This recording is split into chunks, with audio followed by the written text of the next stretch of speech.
Y donde quiera que tú mires, si buscas la dirección de Dios, eso evita que arruines tu vida. Y estamos hablando de eso, es lo crucial de esto. Dios no quiere que arruines tu vida. Dios no quiere que tu vida vaya a la deriva. Y Dios quiere que continúes en el camino correcto en tu vida.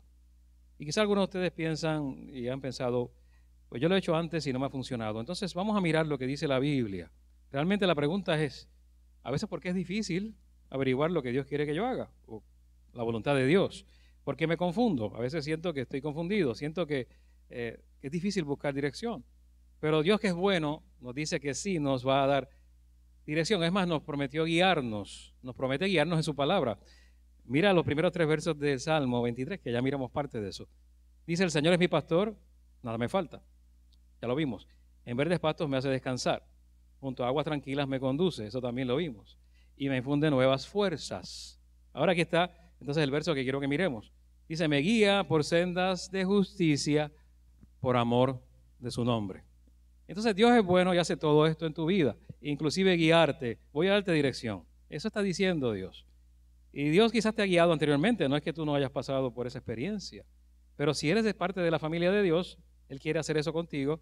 Y lo que dice Romanos, todos los que son guiados por el Espíritu de Dios son hijos de Dios. Así que la dirección de Dios en tu vida es una evidencia de que eres hijo o hija de Dios. Cuando Dios te dirige, y esto es importante, es muestra de que soy hijo o hija de Dios. Si Dios no me dirige en mi vida, no necesariamente soy hijo o hija de Dios. Entonces, ¿cómo tengo esa dirección? Hay algunas cosas que tienes que quizás dejar para ser guiado por Dios y hay algunas cosas que tienes que empezar a hacer. Así que voy a empezar, como siempre, por lo negativo, para luego mirar lo bueno. La parte que tenemos que dejar. Y esto puede que no sea cómodo para nosotros. Y lo primero que tenemos que dejar para conseguir la dirección de Dios en nuestra vida, para que Dios realmente me guíe, debo parar de ser guiado por mi cultura. Necesito detenerme y dejar de ser guiado por mi cultura. La cultura no siempre sigue a Dios. Es más, generalmente no sigue a Dios. Y estoy tratando de seguir a Dios con mi vida. Entonces, quiero ser guiado por el Espíritu, pero estoy en una cultura que me dice otra cosa, que me lleva en otra dirección. Y como dice la Biblia, no puedes servir a Dios y al dinero, etcétera. No puedes servir a Dios y algo más. Y tienes que decidir en tu vida, y tenemos que decidir en nuestras vidas hacia dónde nos dirigimos, si por la cultura o lo que Dios dice.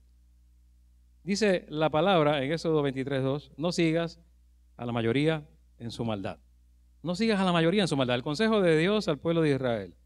Y es un verso importante hoy, aunque es milenario. No sigas, ¿verdad?, a la mayoría en su maldad. Si es algo en tu vida es, digamos, legal, no quiere decir que necesariamente sea moral. No necesariamente, aunque sea legal. Hay cosas que se aprueban por ley y no son morales. Si todo el mundo lo está haciendo, no quiere decir que está bien. Entonces no puedes seguir una cultura que no sigue a Dios si quieres que el Espíritu Santo te guíe. No puedes seguir la multitud. No puedes ser una copia solo para encajar. No puedo ser un clon solo para simplemente caer bien a la gente. Entonces, esto es retante. Dije que no iba a ser muy cómodo esta parte, porque lo que tenemos que dejar a veces nos puede costar. Dios le dijo a Israel, ¿verdad?, muchos años atrás, 2000 años atrás, 3000 años atrás, y mucho más, que tenían que hacer esto, que ellos iban a ser un pueblo diferente. Dios de manera intencional los separó para que fueran distintos.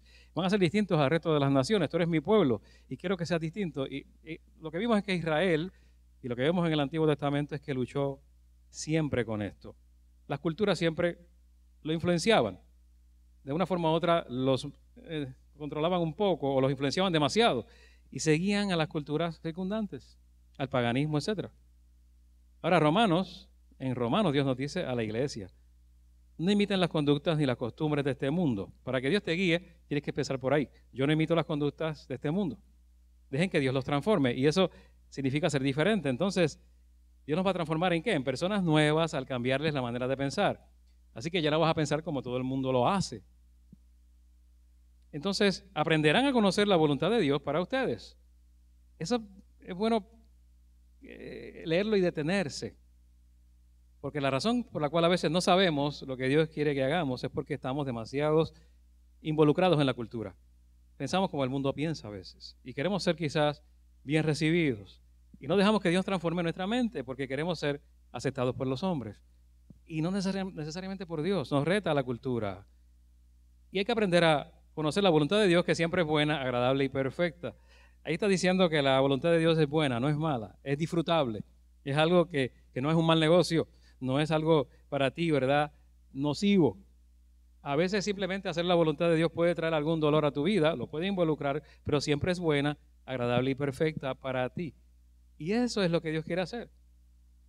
Y una de las debilidades de seguir la cultura es que todo en la cultura es temporal. Nada en la cultura dura para siempre.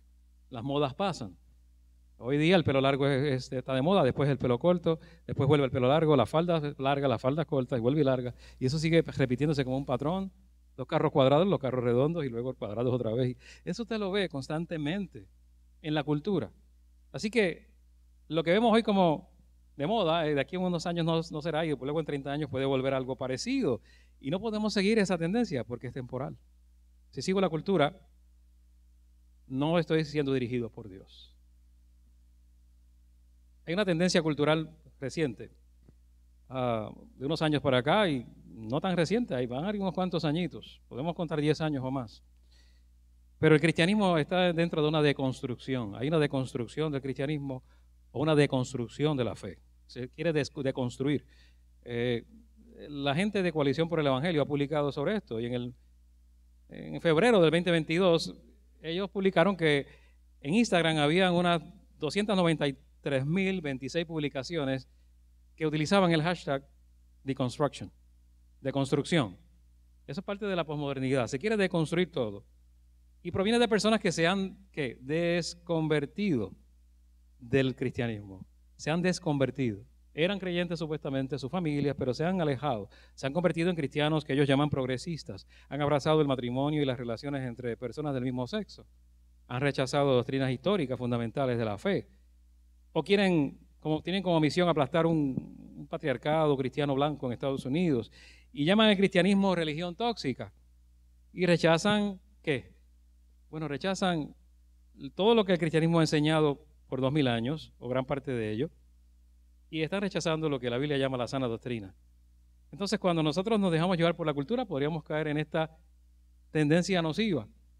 Dice Timoteo, y Pablo a Timoteo, en la segunda carta, capítulo 4, versículos 3 al 4, le dice que llegará el tiempo en que la gente no escuchará más la sólida y sana enseñanza, sana doctrina, ¿verdad? Es lo mismo, sana enseñanza, hemos leído. Seguirán sus propios deseos, lo que me gusta, y buscarán maestros que les digan lo que sus oídos se mueren por oír, lo que quieren escuchar, y rechazarán la verdad e irán tras los mitos. Y eso lo estamos viendo cuando tu cultura te guían los mitos, te pueden guiar los mitos si te dejas llevar. Cuando la cultura te guían estas falsedades. Y es curioso porque un padre expresa, nuestra hija está deconstruyendo su fe. Eso fue un padre real. Y nos ha aislado, incluso nos escribió una carta explicando que no estamos seguros porque tenemos una teología tóxica. Entonces, ¿qué tú haces cuando eso pasa de forma real? Hay alguien que ha escrito un libro, se llama Alisa Childers, muy interesante, de esta tendencia de deconstrucción cultural. Y en el contexto que ella lo está explicando, dice, esta es la definición que yo tengo de deconstrucción, dice la autora. Su libro se llama God Mythical Morning. No, es otro libro, debo corregir. Pero ella dice, en el contexto de la fe, la deconstrucción es el proceso de diseccionar sistemáticamente y a menudo rechazar las creencias con las que creciste. A veces el cristiano se deconstruye hasta llegar al ateísmo. Algunos permanecen allí, otros experimentan una reconstrucción, es decir, regresan al cristianismo, pero el tipo de fe que terminan abrazando casi nunca se parece al cristianismo que conocían anteriormente. Y eso está pasando en la cultura. Y puedes ver gente en la iglesia en esta tendencia. Qué interesante porque la influencia sobre los más jóvenes puede venir de aquí, de la TikTok, de Instagram, de las redes sociales. En el año 2020, las personas que tuvieron el nivel número 4 de los mayores ganadores de YouTube, o sea, los que ganan más dinero en YouTube, allí, ¿verdad? Youtuberos, ganaban $20 millones al año. Y ellos describían en YouTube cómo habían pasado de ser misioneros cristianos y empleados de una agencia misionera, a abrazar otra ideología, como ellos mismos se describen, como un agnóstico esperanzado. Y estos se volvieron comediantes y hacían muchos blogs y videos de cómo comerte el pimiento más picante, y se hacían millonarios con eso. Cómo comerte pimiento más picante. Y eso lo hacía millonario por los views en las veces que se veía en YouTube. ¿Cómo recibir disparos de estas pistolas que usan, etcétera, etcétera? Bueno, en juegos, ¿no? Con pistolas y demás, y se hicieron sorprendentemente famosos y también ricos. Y ellos cayeron en esa deconstrucción. Y eran líderes de Cru. Cru es lo que era Cruzada Estudiantil para Cristo. Pero cayeron en esto. Pero también influencian a la gente. Así que la cultura no nos puede dirigir. La deconstrucción no es hacer buena teología. La deconstrucción se basa en el posmodernismo y lleva ese bagaje de un relativismo moral, que nada está bien ni mal, nada es verdad ni falso. Y eso es lo que estamos viendo en la tendencia cultural. Y lo que dice la Biblia es que el mundo se acaba con sus malos deseos, pero el que hace la voluntad de Dios permanece para siempre. Entonces el mundo con estas tendencias no es permanente. No se trata de estar del lado equivocado o correcto de la historia, se trata de estar del lado de la verdad, de Dios. De eso se trata, dejando esas polémicas culturales. Ahora, lo segundo que debo hacer para ser guiado por Dios es, debo parar de ser guiado solo por mis amigos. Y esto lo digo con mucha precaución. Hay amigos buenos, hay gente que te va a bendecir, pero hay gente que vive en una dirección contraria a la dirección de Dios. Y no podemos dejar que la gente que va en la dirección contraria a la de Dios dicte la agenda de nuestra vida. Y vamos a pensar, no, hoy día tenemos mucha influencia. Tenemos influencia no solo de la televisión, como en nuestro tiempo, cuando nos criamos, sino de las redes sociales, de las plataformas digitales, de internet, de muchos lugares, pero también tenemos gente cerca que piensa diferente a lo que dice la Biblia. Entonces nos hemos llenado la mente de muchas cosas, lo que vemos en las películas y la televisión, que parece que está todo bien aceptable, los asesinatos, ahí vemos de todo, ahí se ve películas con violaciones, con actos violentos, con muchas cosas que están aquí, pero se pueden quedar ahí y hay que tener cuidado. Pero hay gente también en nuestro entorno, amigos y compañeros de trabajo y quizás de equipos de trabajo o de la universidad, con ideas que no necesariamente te van a bendecir, con consejos que no necesariamente te van a dirigir a la voluntad de Dios. Y dice que nadie los engañe, dice Juan, todo el que obedece a Dios, podemos ser engañados, ¿verdad? Todo el que obedece a Dios es tan justo como lo es Jesús. ¿Okay? Y eso no todo el mundo le encanta, pero es lo que dice la Biblia. Pero el que siempre hace lo malo es amigo del diablo. Y punto, eso es una declaración bien clara allí, bien honesta, ¿no? De parte de Juan. Si hago lo malo, soy amigo del diablo. Si alguien está pecando habitualmente, se parece más a Satanás que a Jesús, es lo que está diciendo Juan. Entonces que nadie os engañe, si esa persona va en esa dirección, no puedes caminar con esa persona, no puedes seguir su consejo, no puedes dejar que sea tu influencer, ¿verdad? O la persona que influencia tu vida, no puede ser el que te ayude. Si lees ahí, y en estos días leía un artículo y decía este artículo en internet, miren este artículo, el título, ¿por qué todo el mundo debe tener una aventura amorosa? El artículo hablaba de por qué todo el mundo necesita una aventura amorosa. O sea, ¿por qué ser infiel? Ese es el consejo que vemos a veces en estos lugares. Y eso hay que tener mucho cuidado con toda esa influencia. Pero a veces está más sutil. En la escena de la película aparece, en tal lugar.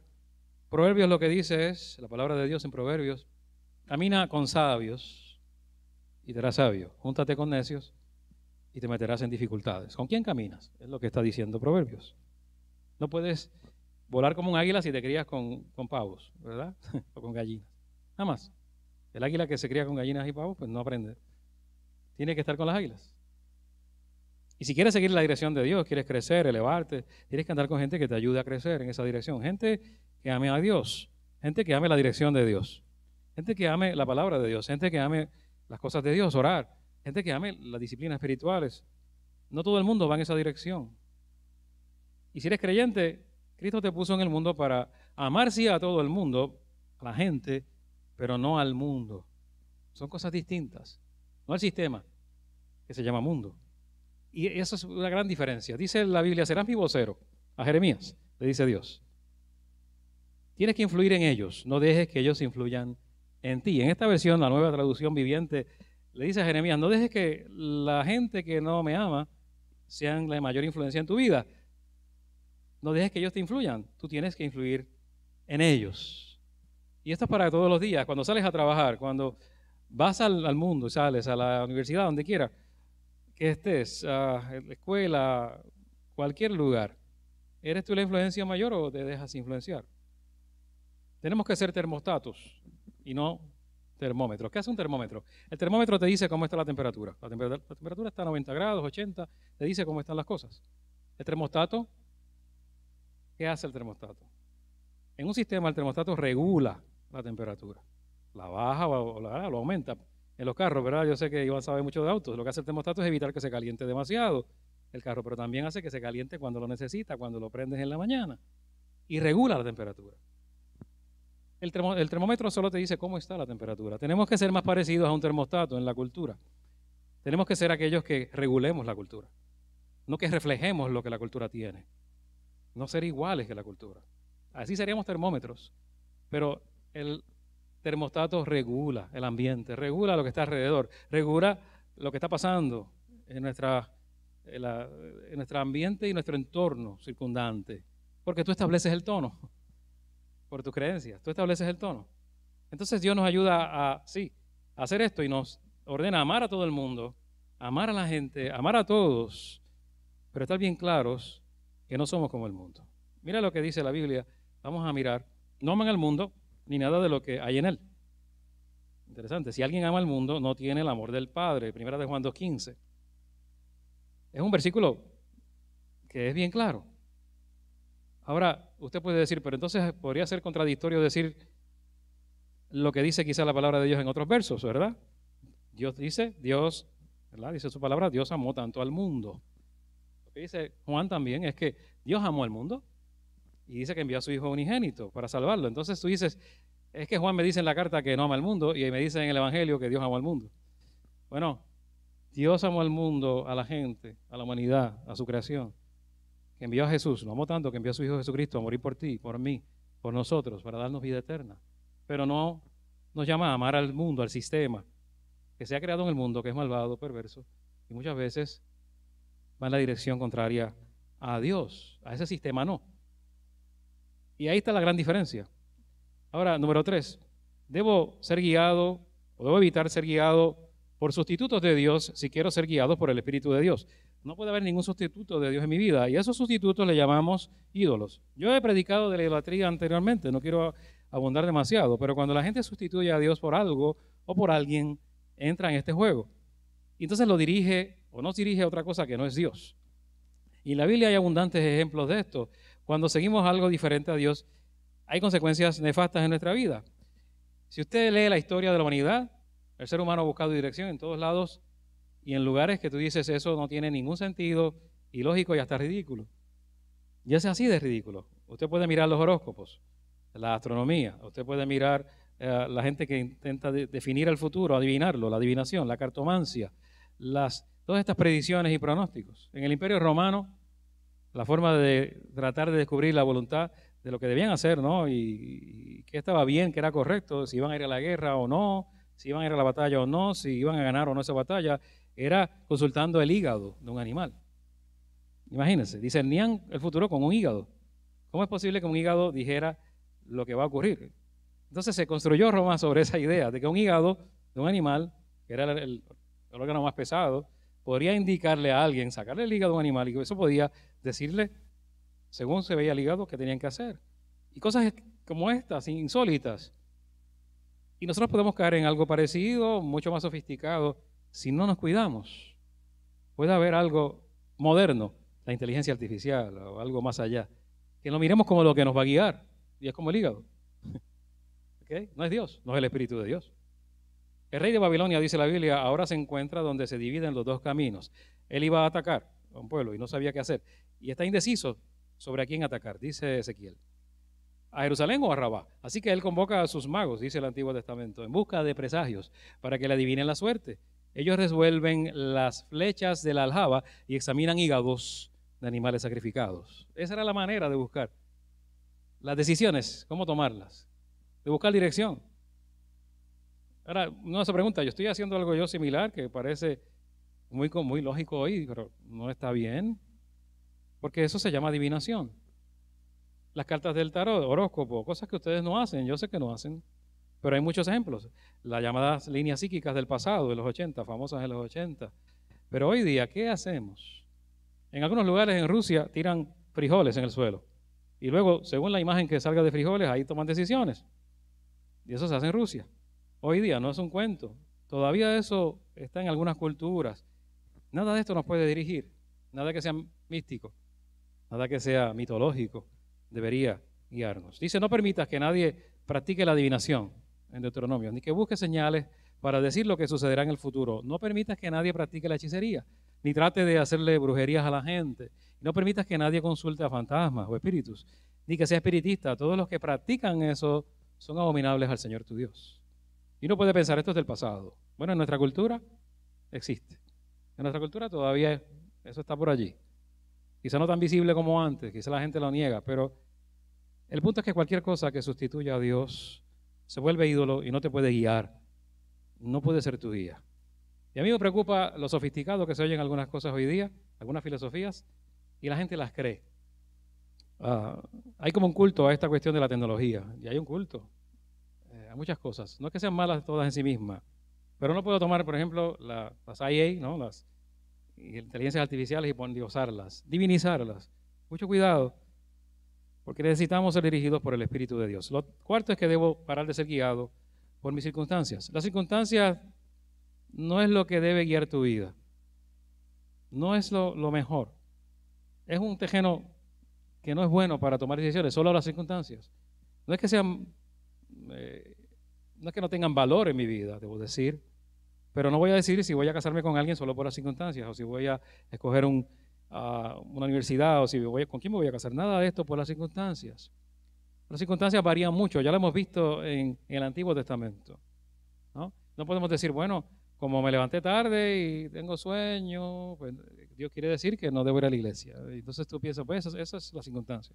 O simplemente como le pasó a Jonás, que tuvo situaciones muy difíciles en su vida porque Dios le dijo, vete a un lugar, y él dice, encontré un barco que me lleva en sentido contrario a Tarsis, no voy para Nínive. Pues las circunstancias me guiaron allá. No puede seguir las circunstancias porque Dios le dijo, tienes que ir a Nínive. Dios le había dicho claro. Las circunstancias no podían guiarlo.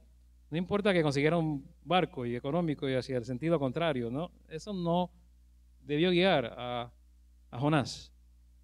Entonces, escuchamos a Dios en realidad hacer todo esto. Dice la Biblia lo siguiente en la palabra de Dios. Si quiero mirar este verso, me disculpan un segundo. Sí. Ok. En Hechos 27, Pablo dijo, veo que nuestro viaje va a ser desastroso en algún momento en su vida y que va a causar mucho perjuicio tanto para el barco y su carga. En un momento que Pablo estaba en una situación muy compleja, como para nuestras propias vidas. El riesgo es para la carga y nosotros. Cuando comenzó a soplar un viento suave del sur, creyeron que podían conseguir lo que querían. Entonces, vemos a una persona que está siendo advertida de un riesgo grave en un momento. Pero en lugar de hacer lo que estaba aconsejando Pablo, no salir, ¿verdad? No salir de allí, decidieron partir. Elevaron anclas, navegaron a la costa de Creta. Todo eso en la vida de Pablo ocurriendo. ¿Y qué pasa? El barco quedó atrapado por una tempestad y no podían hacerle frente al viento. Pero lo primero que ocurrió en la vida de Pablo, lo primero que le mostró una señal de que había una tormenta, no era la tormenta en sí misma, no, un viento suave del sur.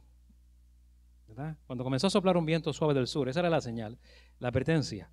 Pero no siguieron el consejo de Pablo. Entonces entraron en una gran tempestad que casi les cuesta la vida. Y Dios salvó a todos finalmente, pero a veces caemos en trampas porque no estamos mirando como Dios nos ha hablado. Puede ser algo que es como un viento suave del sur, algo que Dios te ha dicho en su palabra, algún salmo que te habló, algo que Dios te dijo en oración, y no estamos conscientes o escuchando el viento suave apacible que me advierte de la tempestad. No estamos atentos, y esa es la trampa en la cual podemos caer. Entonces, necesitamos estar conscientes que las circunstancias no me guían, pero a veces pueden confirmar lo que Dios sí me ha dicho anteriormente. Eso es lo único que hacen las circunstancias. No tengo que confiar en las circunstancias, sino que a veces Dios confirma lo que sí ha dicho con alguna circunstancia en tu vida. Y yo sé que eso te suena familiar. Pero lo quinto que debo hacer si quiero ser guiado por el Espíritu de Dios es no ser guiado, o no puedo ser guiado por mis sentimientos. Debo parar de ser guiado por mis sentimientos. Y eso es lo más común hoy día. No puedo ser guiado por las emociones solamente. Los sentimientos mienten siempre o usualmente. Mienten casi todo el tiempo. La emoción es temporal. sea buena o mala en tu vida. Si tienes una gran euforia, una alegría, no va a durar tanto tiempo. Si tú te gradúas, si te da euforia, si tú te casas, en la boda te trae esa euforia, cosas buenas, vas a Disney, estás allí con esa euforia, pero dura poco tiempo. Y eso no durará. Y eso pasa con la depresión. Tampoco va a ser para siempre. Eso pasa con el desánimo. No va a ser para siempre. No va a durar para siempre la ansiedad. Y si nos dejamos llevar por las emociones, Dios no guía nuestras vidas. No hagamos esto porque esa es en la que podemos caer todos fácilmente, todo ser humano. En la situación peor. Las emociones son temporales y el error común es que creemos que me debe guiar simplemente lo que siento. Me debe guiar la conciencia solamente sin mirar la palabra de Dios. La mayoría de las malas decisiones que la gente toma se basan en cómo se sienten en ese momento. No las reorientan hacia la voluntad de Dios. Entonces dice, sentí paz, y lo hice. Bueno, la paz hay que tener cuidado. Hay gente que siente paz en cosas que no son necesariamente buenas. Mucho cuidado. La paz es buena en tu vida, pero no siempre determina todo. Mira a ver si lo que estás decidiendo está conforme a la voluntad de Dios, al consejo de Dios, a su palabra, a la guía de Dios. Y evitemos esa posibilidad de una falsa sensación agradable mientras hacemos lo que está mal y lo que no le agrada al Señor. El enemigo nos puede engañar en esa área. Puede engañarnos en las emociones, como nos puede engañar en nuestra mentalidad, en nuestro pensamiento. En creer mentiras nos puede también engañar en las emociones. Y es lo que la Biblia nos dice desde desde la antigüedad, desde muchos años atrás. Hay caminos que al hombre le parecen rectos, pero que acaban por ser caminos de muerte. Y podemos ser manipulados por nuestro estado de ánimo. Isaías dice, todos nosotros nos hemos extraviado como ovejas, hemos dejado los caminos de Dios para seguir los nuestros. Eso puede pasar, dejar los caminos de Dios, seguir los nuestros, si seguimos lo que sentimos, pero también si seguimos todo lo que hemos dicho, las circunstancias, el consejo de algunos amigos que no necesariamente honran a Dios, y tal vez si nos dejamos llevar también en nuestras vidas por todo lo que hemos mencionado. ¿Okay? Tal vez la cultura, algo nos puede desviar. Vamos a orar. Me detengo aquí porque entonces la semana que viene vamos a ver cómo sigo la dirección de Dios. Ya vimos lo que no me debe dirigir, lo que no nos debe dirigir. Y quiero solo orar por cada uno de nosotros para que siempre sea el Espíritu de Dios quien nos guíe en su bondad, en sus vidas personales, en sus decisiones, que no sea nada más. Y vayamos al Señor en oración. Padre, bueno, te damos gracias, Señor, en esta tarde. Agradecemos que tu palabra nos habla claramente, nos dice cómo vivir y cómo no vivir. Nos dice qué hacer y qué no hacer, qué hacer y qué dejar. Y vemos en este salmo que tú quieres guiarnos por sendas de justicia. No siempre lo hacemos. Cometemos errores, somos imperfectos.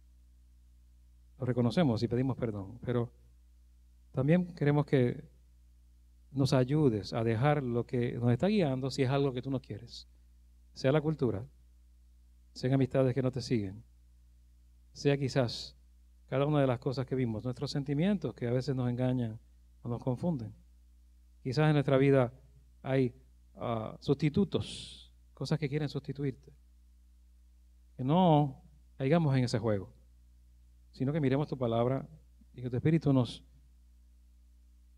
hable, Señor, a nuestro espíritu también, en oración, que busquemos tu dirección en oración, en humillación, buscando tu palabra, porque todo lo demás es pasajero, la cultura pasa, las modas pasan, pero tú permaneces para siempre, tú eres eterno, eres inmutable, y en ti confiamos, y queremos confiar en tu palabra, y pedimos, Señor, que aquellos que se han desviado, aquellos que han intentado deconstruir su fe y el cristianismo, que han caído en ese juego, pedimos que puedan regresar a la sana enseñanza, a la sana doctrina de tu palabra. Les amamos también. Queremos que obres en sus vidas y queremos que regresen a ti. Y que no nos confundamos, mi Dios, sino que tú seas siempre, siempre nuestra brújula, seas nuestro mapa, tu palabra sea nuestra guía, en el nombre de Jesús, en cada decisión que tomemos, para la gloria y honra de tu nombre. Oramos, Señor, en el nombre de Jesús. Amén.